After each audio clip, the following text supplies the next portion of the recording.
So the CEO of a major drug company recently said that in the future, there's going to be no more drugs for blockbuster diseases.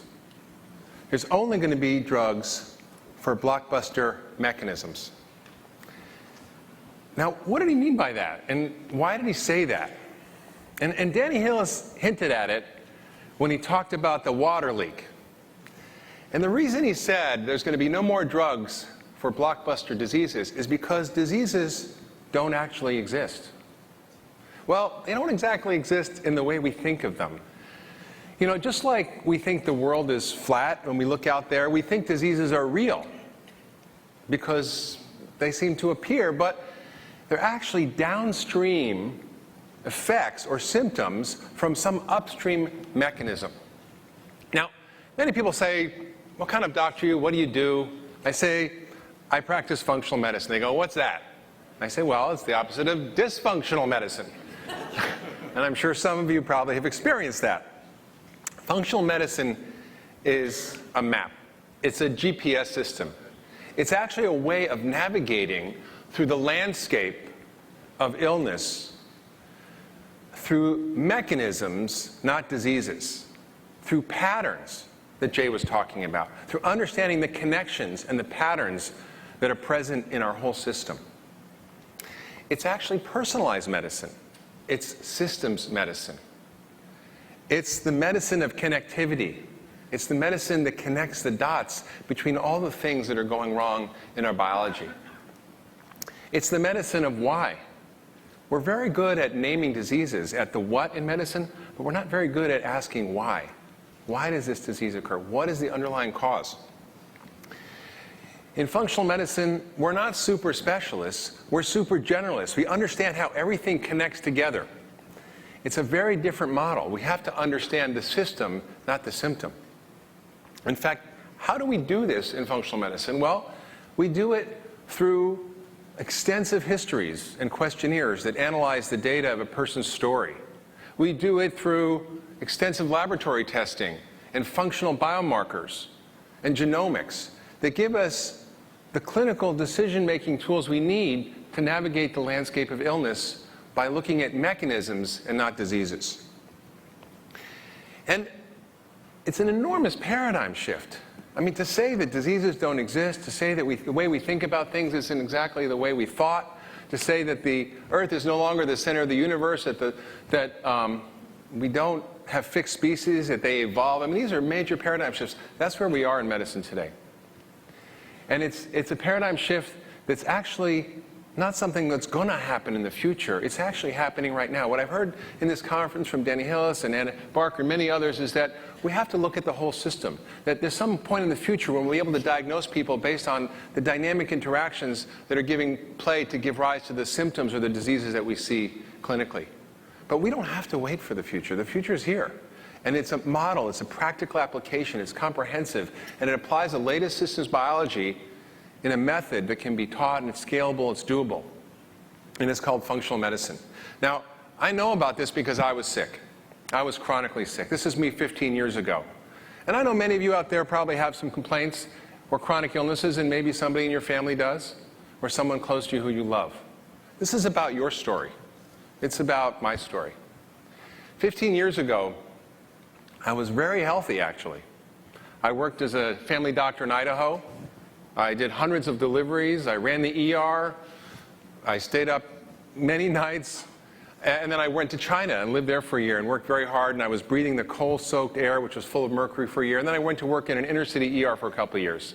And then suddenly, from one day to the next, I couldn't function. My whole system broke down. And everything I learned in medical school didn't help me figure it out. Now, of course, you can see I feel better. So I figured out a new way to navigate, a new way to think, a new way to go through the process of understanding what goes wrong in a body and how to fix it. And, you know, I had all sorts of problems. I couldn't digest my food. I had irritable bowel syndrome. I had rashes. I had sores on my tongue. I couldn't sleep. I had no sex drive. I couldn't think, I couldn't remember things, I couldn't focus. It was like I had ADD, dementia, and depression all at the same time. And I did what most of you would do. I went to the doctor. I went to the neurologist at Columbia. I went to the rheumatologist at Harvard. I went to the gastroenterologist. I went to the psychiatrist. And I got not a lot of answers, but I got a lot of prescriptions. I got Prozac for depression. I got Valium. I got Ritalin to focus and Provigil because that didn't work. And I got Ambien to sleep and Advil. And I even got Viagra. Now, I realized that I didn't have a drug deficiency, right? I mean, is depression really a Prozac deficiency?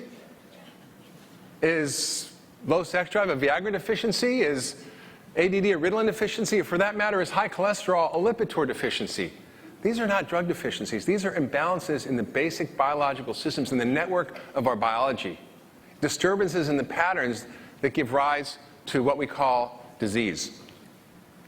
And I realized there was another way, and I figured out, with the help of some people I met at the time, Dr. Jeffrey Bland, who was a student of Linus Pauling, and people at the Institute for Functional Medicine, how to think differently. And I created, with them, we created over the years a map, a new way of assessing and diagnosing patients based on mechanisms and causes, not just symptoms. And to put together a clinical map to collect data and analyze the data in a reproducible way to create outcomes that are quite extraordinary. I happen to be one of those outcomes, and we did it by looking at the individual. We've talked about personalized medicine. This is about personalized medicine in the clinic.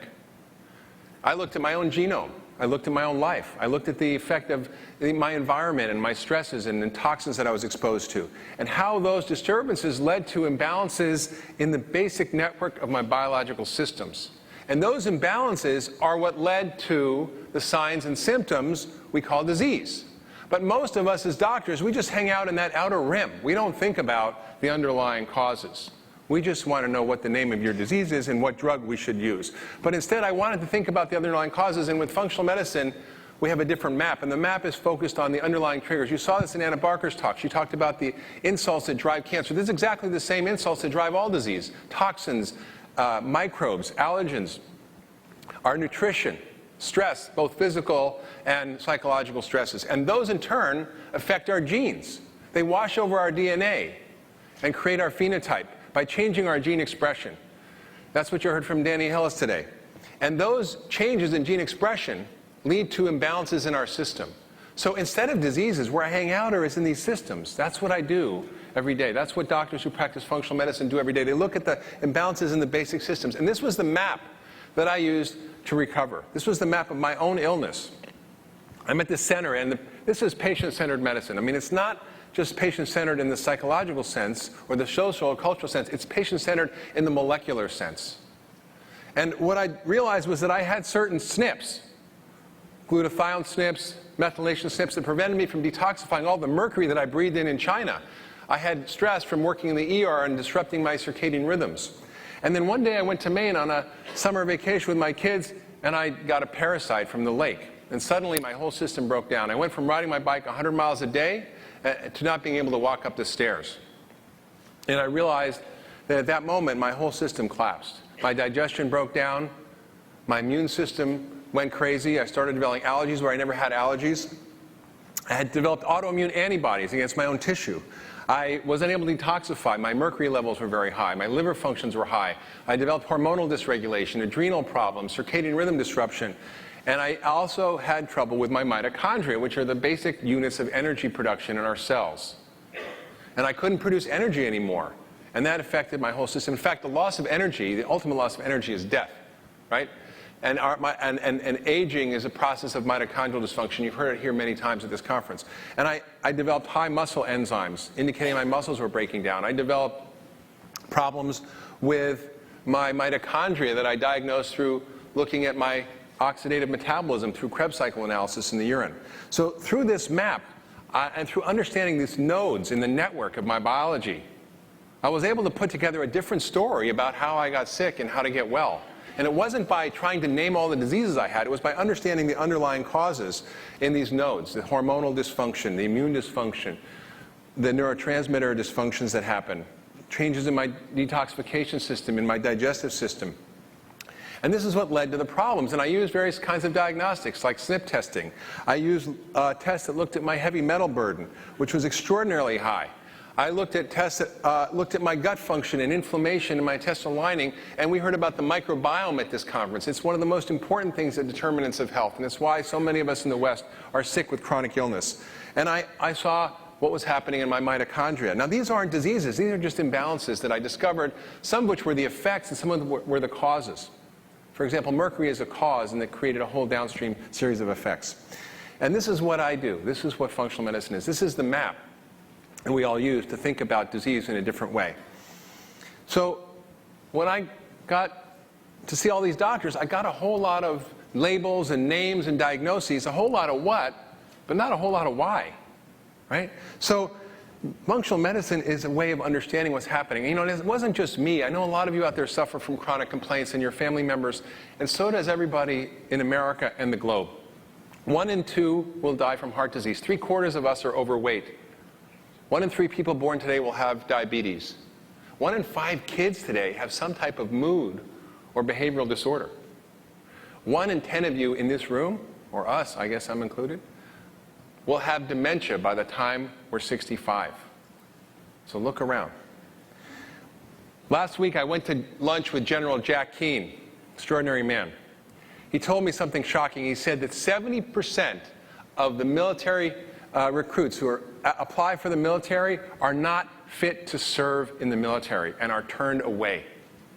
In 1946, Harry Truman implemented a school lunch program. And the school lunch program was designed to help improve the fitness, because people were too thin and couldn't go to the military. Our kids were too thin to serve. Now our kids are too fat to serve. And we need a disruptive technology that disintermediates our current healthcare system and provides a model that preserves the best of what we have while changing the way we diagnose and treat disease. It helps the preservation of our current healthcare system that's the best of it, but also helps reduce costs and improve outcomes. And we analyzed through the Cleveland Clinic that we could save $930 billion a year by doing this. We understood that this was critical because globally by 2020 there's going to be 50 million people dying from chronic disease versus 20 million from infectious disease. This is what Craig Venter told us. And these are from preventable lifestyle and other environmental related diseases. We lose $2 trillion a year in productivity from loss of healthcare costs. So let me tell you a story about how this can go differently, how we can have a solution for this. This is Clayton. This is every kid in America. He came to see me. He had 11 diagnoses. He had 5 specialists who saw him, and he took 8 medications. He had asthma, allergies, ADD, anxiety, and anal spasms, and that's just the A's. He had a whole list of problems. He took a whole list of medications. That's why I call myself a holistic doctor, because I take care of people with a whole list of problems. And many of you also have a whole list of problems, and you take medications. In fact, 81% of Americans take at least 1 medication a day. And it's not the solution. And there's no such thing as comorbidities. All the things that we see as separate diseases are actually connected by the same underlying mechanisms. And we have to look for those patterns in the data, as Jay was talking about. This is Clayton's map, and it's similar to my map. He had immune dysfunction. He had mitochondrial issues. He had issues with his gut. He had issues with nutritional status. He ate a junk food diet. He took tons of antibiotics when he was younger, and this created disturbances in his system. And in the nodes of his system, we discovered the cure for his illness. Now, we couldn't just treat one thing. We had to treat everything because everything's connected.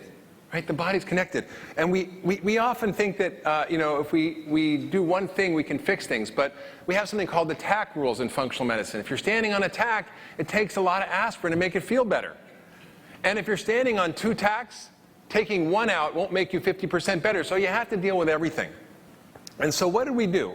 We gave him an anti-inflammatory diet. We cleaned up gluten from his diet, which he had antibodies against. We cleaned up food allergens. We got rid of the bad microbes in his gut with adding probiotics and using medication that were antifungals. We detoxified him from lead. We optimized his nutritional status. And he came back 2 months later, and he was symptom-free. He was off his medications, and he was doing great in school. But what struck me wasn't the fact that his headaches and stomach aches and his ADD and his asthma and his allergies all went away. It was this. It was his handwriting. This was his handwriting before I saw him. This was his handwriting 2 months later. So what happened here? What's the underlying biology? What's the mechanism? How did his brain go from dysfunctional to functional, from incoherent to coherent? What's going on here? These are the questions that we actually need to be asking. And using the map of functional medicine, the model, the method, that's scalable and teachable and doable, we can actually make a huge difference. This is not magic, it's a method. And functional medicine is essentially a new way of thinking about disease. It's not all the ologies, it's a network. It looks for patterns and connections. And it requires a system of application, and that system is functional medicine. So one disease can be caused by many things like Alzheimer's, or one factor like gluten can cause many diseases. So this concept of disease is actually obsolete. We have something called categorical misclassification and etiologic imprecision. We put diseases in categories based on symptoms, not causes. We need to change that because we have 12,000 diseases and this is the wrong code book. We need to think about what's causing things. So let me just give you one last example and then I'll wrap up. I see Richard standing here. Imagine you go to the doctor, you say, I have depression, I'm sad, I'm hopeless, I have no interest in sex, I'm not interested in food, and I don't want to do anything anymore. And the doctor goes, I know what's wrong with you. You have depression. But that's just the name we give to people who share those collection of symptoms. That's not the cause of those symptoms. This is a major different way of thinking. So what could be the cause? It could be gluten, which is causing an autoimmune disease that creates a thyroid dysfunction. Or it could be that you have been taking an acid blocker that prevents B12 absorption, you have B12 deficiency. Or it could be vitamin D deficiency because you live in Seattle. Or it could be an antibiotic use that you've used for years for acne that actually causes inflammation in your gut and causes systemic inflammation in the brain. It could be eating too much sushi because you like fish and you have mercury poisoning. Or it could be because you hate fish and you have an omega-3 fat deficiency, or it could be because you love sugar, and that causes insulin resistance, which drives depression. This is the future of medicine. This is personalized medicine. This is the medicine that connects the dots. And when I went to Haiti with my wife right after the earthquake, I realized that I connected to a different kind of medicine that actually woke me up to what's going on. We got there were 1,500 patients strewn about the campus of the hospital. Nobody there had had any food or water or medical care for 3 days. So we did what we had to do. We set up an operating room, we got to work. And my wife is an orthopedic surgeon, and she went to work using a hacksaw, because that's all we had, to amputate limbs. We used flashlights, headlamps that I brought from our sporting store to light the fields. And we used vodka to sterilize the instruments. But we know there's a better way to treat trauma. And what I'm going to suggest to you today is that our current approach to chronic disease is like using hacksaws to treat trauma. And there's a different story. It's being told across the world.